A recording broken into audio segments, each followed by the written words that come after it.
On the night of April 11th, 1950, a United States Air Force bomber began its climb into the dark New Mexico sky. The aircraft was a Boeing B-29 Superfortress, a machine that had already changed the course of history. Only 5 years earlier, aircraft like this had carried the first atomic bombs ever used in warfare. In the early years of the Cold War, the B-29 had taken on a new role.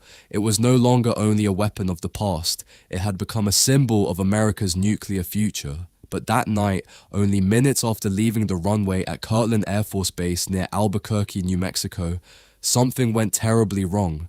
The bomber was carrying a nuclear weapon, the aircraft was climbing away from the base, and before it could complete its mission, it would crash into a mountainside. The accident would become one of the earliest nuclear weapons incidents in American history, an event later classified by the military as a broken arrow, a term used to describe an accident involving a nuclear weapon. There was no enemy attack, no war had begun. No one had launched a nuclear strike, but for a brief moment in 1950, America had lost control of one of its most powerful weapons. The story of the Kirtland B-29 crash is reconstructed from official United States Air Force accident reports, military documents, Department of Energy nuclear weapons records, historical archives, and research into America's early nuclear aviation program. Among the important sources historians have used to understand this period are records preserved by the United States government, including Air Force investigation files and nuclear security documents. Researchers studying America's nuclear accidents have also examined events like this through works on the history of the atomic age, including books such as Command and Control by Eric Schlosser, which examines the dangers, accidents, and security challenges surrounding America's nuclear weapons program.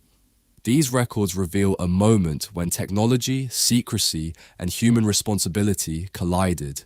In 1950, the world was entering one of the most dangerous periods in modern history. The Second World War had ended, but peace had not arrived. Instead, a new conflict was developing. The Cold War. The United States and the Soviet Union were now locked in a struggle for military dominance. The greatest fear was no longer another conventional war, it was nuclear war, a conflict where a single decision could destroy entire cities. The atomic bomb had changed warfare forever, and the aircraft that carried those weapons became some of the most important machines on Earth. The B-29 Superfortress represented the beginning of this new era. It was one of the most advanced aircraft ever created during World War II.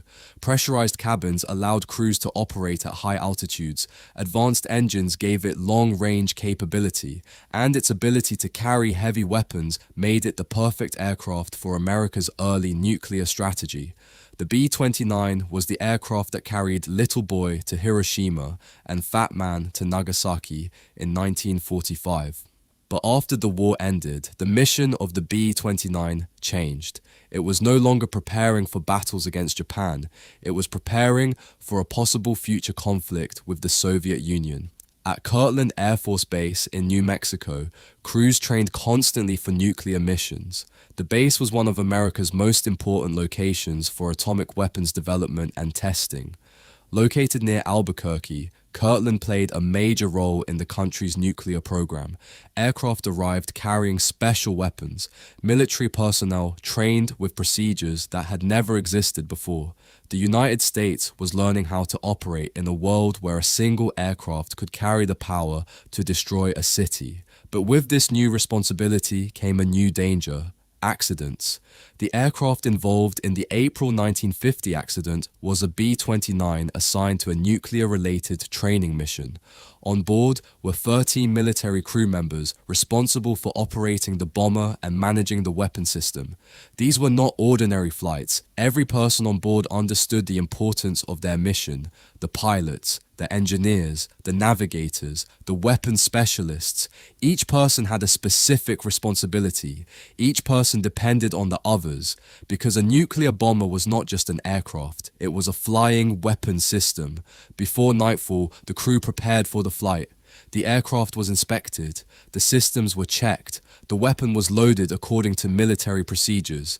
From the outside, it looked like another routine mission, a bomber leaving an American airbase. a normal takeoff, a normal climb, but the people on the ground did not know they were about to witness one of the first nuclear accidents of the Cold War. The B-29 moved toward the runway. The engines started. The massive aircraft began to accelerate into strong winds. The sound of 4 powerful engines filled the air. The bomber lifted from the ground and began climbing above New Mexico. For a few moments, everything appeared normal. The aircraft was airborne. The mission had begun, but only minutes later, the crew would face an emergency that would test every procedure they had trained for, because somewhere inside that aircraft was a nuclear weapon, and the bomber carrying it was no longer safely under control. The flight that lasted only minutes, the B-29 Superfortress, was built to survive. It was designed to cross oceans, operate at extreme altitudes, and deliver some of the most powerful weapons ever created. But even the most advanced aircraft can become vulnerable in seconds, and on the night of April 11th, 1950, that vulnerability appeared almost immediately after takeoff. The bomber had barely begun its mission when the crew noticed something was wrong. The aircraft was climbing away from Kirtland Air Force Base. Below them was the darkened landscape of New Mexico. Ahead was open sky, but inside the cockpit, the crew was dealing with an emergency. The exact details of the final minutes of the flight come from military accident investigations and official records. Unlike modern commercial aircraft accidents, there was no cockpit voice recorder. There was no digital flight data recorder. There was no continuous recording of the pilot's final conversations.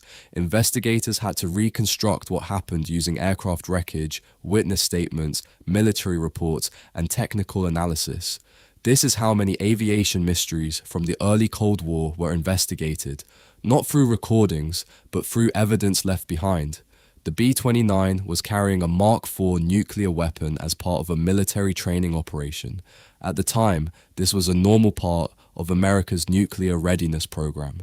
The United States maintained aircraft and crews prepared to respond immediately if a nuclear conflict began. These missions were designed to test everything: the aircraft, the crew, the weapon systems, the procedures, but every mission also carried risk. A nuclear weapon was not only dangerous because of what it could do during war, it was also dangerous if something went wrong during peace. As the bomber continued climbing, the crew faced an increasing problem. The aircraft was losing control. The exact sequence of failures has been debated by historians, but investigators determined that the bomber was unable to continue safely. Something had gone wrong during the early stage of the flight. The crew had only about 3 minutes to react. For the people watching from the ground, the scene would have been impossible to understand. A massive military bomber had just taken off. A routine mission had begun. Then suddenly, the aircraft was in trouble. Military personnel at Kirtland Air Force Base realized they were no longer watching a normal departure. They were witnessing an emergency involving one of America's most sensitive weapons. The crew had trained for emergencies. Every bomber crew in the nuclear program understood one important rule: if the aircraft could not be saved, the people had to survive. The aircraft could be replaced. The mission could be cancelled, but the crew could not be risked unnecessarily. The bomber continued only a short distance from the airfield before the situation became critical. The aircraft crashed into Manzano Mountain on Manzano Base, a few miles east of Kirtland Air Force Base. The impact was violent. The B-29, weighing tens of thousands of pounds, struck the mountainside with enormous force. The aircraft was destroyed, and a fire broke out that was visible for miles. All 13 men aboard were killed. The mountainside became the scene of a major military emergency. But almost immediately after the crash, one question became more important than the aircraft itself. The nuclear weapon. What happened to it? The military response was immediate. Emergency teams moved toward the crash site. Security personnel secured the area. The accident was no longer simply an aircraft disaster. It was a nuclear incident. Every person involved understood the seriousness of the situation.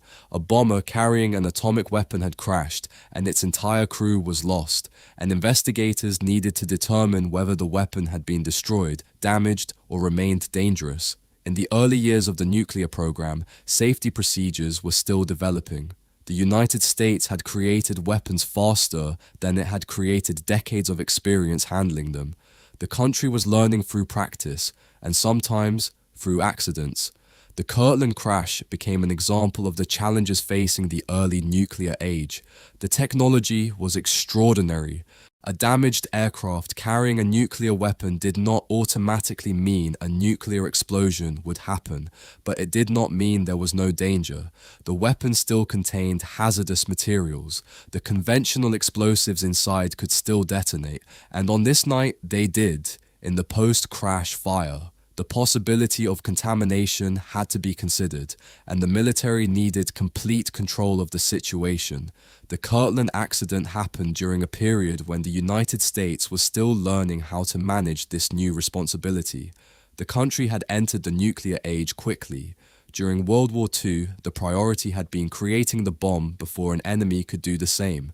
After the war, the challenge changed. Now the question was, how do you safely maintain thousands of miles of nuclear readiness without accidents? The investigation team began examining the wreckage. The remains of the B-29 were scattered across the mountainside. The aircraft that had once represented American air power was now a field of broken, burned metal. The investigators searched for clues: the engines, the flight controls, the aircraft structure, the weapon components. Every piece could reveal what happened during the final moments. The crash also raised another important issue: the location. Kirtland Air Force Base was not an isolated military site. It was close to Albuquerque, New Mexico. Thousands of civilians lived nearby. If a nuclear accident had produced a more serious outcome, the consequences could have affected a large population. This reality forced military planners to reconsider how and where nuclear weapons were transported. The early nuclear program depended heavily on aircraft. Bombers needed to be ready, weapons needed to be moved, training missions needed to happen, but every flight created a possibility of disaster. The Kirtland crash became another reminder that nuclear security was not only about preventing enemy attacks, it was also about preventing accidents. Witnesses near the base later described seeing flames and an explosion in the Manzano foothills shortly after the aircraft took off. The bomber had only been in the air for a short period. There was no long emergency, no hours of preparation, no opportunity for the crew to gradually solve the problem. The accident developed quickly. The crew had only moments to respond. For aviation investigators, these moments are the most difficult to reconstruct. Without cockpit recordings, they must rely on evidence: the position of the aircraft, the damage pattern, the mechanical condition, the testimony of people who saw or heard the event. Each detail becomes a small piece of a much larger puzzle. The investigation eventually determined that the accident was not caused by enemy action. There was no attack. No sabotage was identified. The crash was a tragic military accident, but because a nuclear weapon was involved, it became something much larger. It became a symbol of the risks created by the nuclear age. The United States Air Force continued investigating the incident. The findings would influence future procedures: weapon handling, aircraft operations, emergency planning, security measures. The lessons learned from accidents like Kirtland would later become part of a much larger system designed to prevent nuclear disasters. But one question remained central: what happened to the weapon after impact? The military eventually reported that the nuclear device did not produce a nuclear explosion. The weapon's nuclear core, or capsule, had not been inserted into the bomb before the flight as a safety precaution. The danger had been contained. But the fact remained: a nuclear weapon had been aboard an aircraft that crashed, and the entire crew had died. And that reality alone was enough to change how military leaders viewed nuclear aviation. The Kirtland crash was not the last time America would face this problem. Over the following decades, other aircraft carrying nuclear weapons would crash around the world. Some would happen over oceans, some over foreign countries. Some would remain mysteries for decades. Together, these incidents would create a hidden history of the Cold War. A history of moments when the world came dangerously close to nuclear disaster, not because of war, but because of accidents. The Kirtland crash was one of the first warnings, a warning that the nuclear age came with a price. The United States had created weapons powerful enough to destroy cities. Now it had to learn how to control them. But while the military focused on the weapon, another story was unfolding. The story of the men inside the aircraft, the crew who took off that night, the people who never expected their routine mission to become part of nuclear history. The men inside the bomber, before the Kirtland B-29, became a symbol of the dangers of the nuclear age. It was simply an aircraft carrying a group of military personnel who were doing their jobs. Behind every machine are people, people who train, people who prepare, people who trust the aircraft beneath them. And on the night of April 11th, 1950, the men aboard that B-29 had no reason to believe their mission would become part of American nuclear history. The Boeing B-29 Superfortress was not operated by a single pilot. A bomber of this size required an entire team. Every crew member had a specific responsibility. The pilot controlled the aircraft, the co-pilot assisted with flight operations, the navigator calculated the route, the flight engineer monitored the aircraft's complex mechanical systems, the radio operator maintained communication, weapons specialists managed the equipment connected to the aircraft's mission. Together, they formed a team, a group of people responsible for one of the most complicated machines of their generation. During the early Cold War, bomber crews carried a unique responsibility. They were not only pilots, they were part of America's nuclear strategy. Every training flight prepared them for a possibility that nobody wanted to happen, a nuclear war. The crew members knew the importance of their mission. They understood what the aircraft represented, but they also understood that flying such machines involved danger. The B-29 was powerful, but it was also a complicated aircraft with thousands of parts working together. The men assigned to nuclear bomber missions went through extensive training. They practiced emergency procedures, they studied navigation, they learned how to respond if the aircraft suffered mechanical failures. They prepared for situations that most people would never experience, but no amount of training could completely remove uncertainty. Aviation has always involved risk, and when nuclear weapons became part of aviation, that risk became much greater. The crew aboard the Kirtland B-29 began the day like many other military crews before them. They arrived at the base. They prepared the aircraft, they completed inspections, they followed procedures that had been repeated countless times. There was no sign that anything unusual was about to happen. No warning that the flight would last only 3 minutes. No indication that their aircraft would soon become the center of a classified military investigation. For the families of those involved, the event was very different. To them, this was not a Cold War incident, not a military case number, not a lesson in nuclear safety. It was a personal tragedy. It was a moment when ordinary people lost loved ones. Military accident investigations often focus on technical details, engine performance, aircraft structure, weapon systems, mechanical failures. But behind every investigation report are human stories. The 13 people who were inside the aircraft, the families waiting for them to return, the communities affected by the accident. The Kirtland crash happened during a period when military aviation was changing rapidly. The United States was moving from the aircraft of World War II into the jet age. New technology was arriving. New weapons were being developed. The responsibilities of military crews were increasing. The men flying these aircraft were operating at the edge of what was possible. The B-29 itself represented this transition.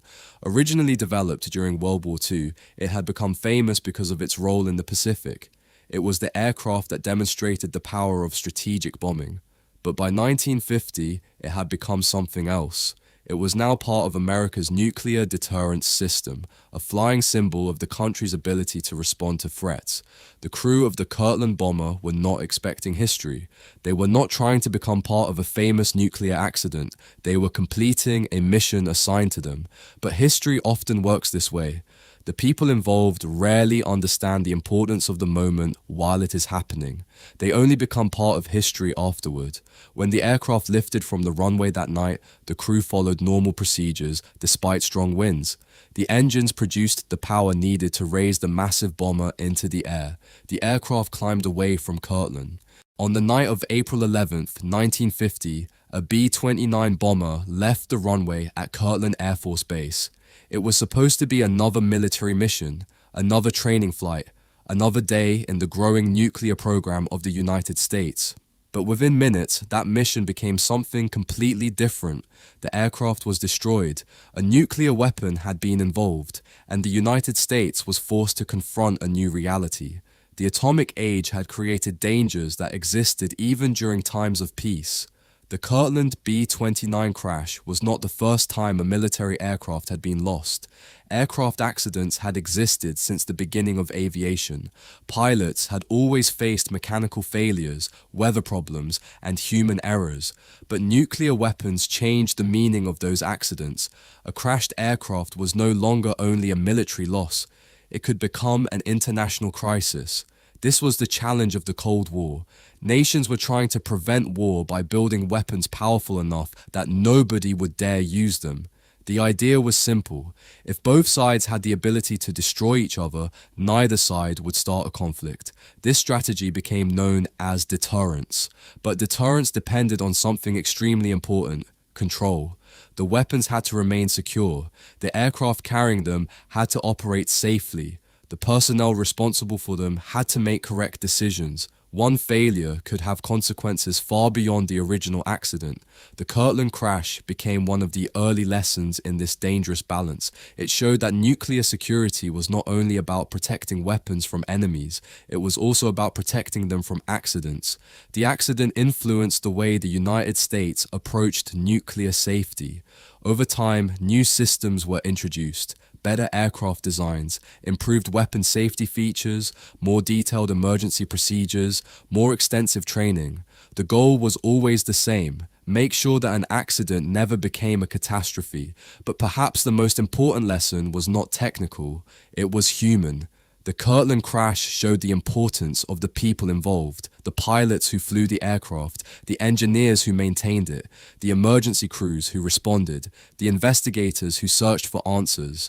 Every person played a role. When people look back at Cold War history, they often focus on leaders, presidents, generals, scientists, weapons programs. But events like the Kirtland crash remind us that history is also shaped by ordinary people placed in extraordinary situations. The crew members aboard that B-29 were not trying to make history. They were doing their jobs. They followed procedures. They accepted the risks that came with military aviation during one of the most uncertain periods of the 20th century, and 13 of them paid for that risk with their lives.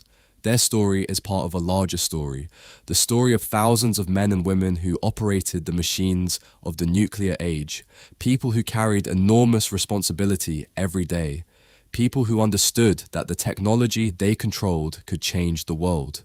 The mountainside near Albuquerque became the scene of a forgotten moment in history. A bomber fell, a weapon was involved, an investigation began, and a lesson was learned. Today, the Kirtland B-29 crash is remembered as one of America's early nuclear aviation accidents. It does not receive the same attention as some later Cold War events. There was no nuclear explosion, there was no international confrontation, there was no immediate global crisis. But that is exactly why the story matters, because some of the most important moments in history are not the ones where disaster happens. They are the moments when a larger disaster is avoided. A nuclear war did not begin. A city was not destroyed. Instead, the accident became a warning that the nuclear age required constant attention, constant improvement, constant responsibility. The B-29 Superfortress was created as a symbol of American power. It represented the ability to project military strength across enormous distances. But the Kirtland crash revealed another side of that power. Power without responsibility could become dangerous. Technology without caution could create new risks. More than 70 years later, the story remains relevant. The world still deals with powerful technologies. The same questions continue to appear. How do we control what we create? How do we prepare for mistakes? How do we make sure human decisions keep pace with technological progress? The answers to these questions were shaped by events like Kirtland. Not by victories, not by battles, but by moments when things went wrong and people had to learn. A bomber took off, a mission failed, a weapon became part of an accident,